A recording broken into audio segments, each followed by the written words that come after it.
தஞ்சாவூரின் மண்ணில் 1000 ஆண்டுகளைக் கடந்து நின்று இன்றும் மனிதனை சிறியவனாக உணரச் செய்யும் ஒரு மாபெரும் ஆலயம் பிரகதீஸ்வரர் அல்லது பெருவுடையார் கோவில். இந்த கோவில் ஒரு வழிபாட்டு இடம் மட்டுமல்ல, இது கல்லில் எழுதப்பட்ட ஒரு வரலாற்று புத்தகம். இங்குள்ள கல்வெட்டுகளில் யார் எத்தனை விளக்குகள் தானம் செய்தார், எந்த நாளில் எந்த பூஜை நடந்தது, யார் யார் பணியில் இருந்தார்கள், எல்லாமே நாள் நேரம் வரை பதிவு. ஒரு கோவில் அல்ல, ஒரு 1000 ஆண்டுகளின் அரசு ஆவணம். இந்த கோவிலின் 216 அடி உயர விமானம் பலர் நினைப்பது போல ஒரே கல்லால் அல்ல, ஆனால் சுண்ணாம்பு, சிமெண்ட் எதுவுமே இல்லாமல் கற்கள் ஒன்றோடொன்று பூட்டும் முறையில் இணைக்கப்பட்டுள்ளன.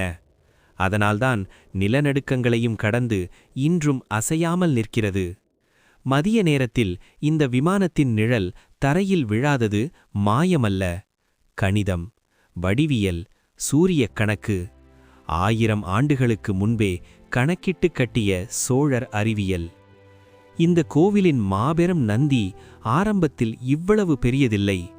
பின்னர் விமானத்தின் மகத்துவத்தை மறைக்காமல் இருக்கவே அளவோடு செதுக்கப்பட்டது.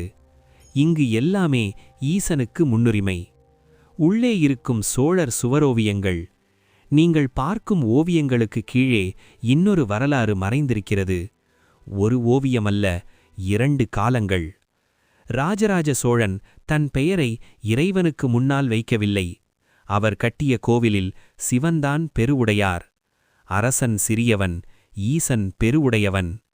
இந்த கோவில் முழுவதும் ஒரு தியான மனித உடல் போல. அடித்தளம் பாதங்கள், நடுப்பகுதி உடல், உச்ச கலசம் ஞானத்தின் சிகரம்.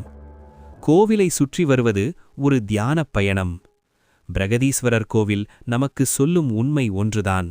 அறிவும் பக்தியும் அகந்தை இல்லா பணிவும் இவை சேர்ந்தால்தான் மனிதன் இறைவனை அடைகிறான்.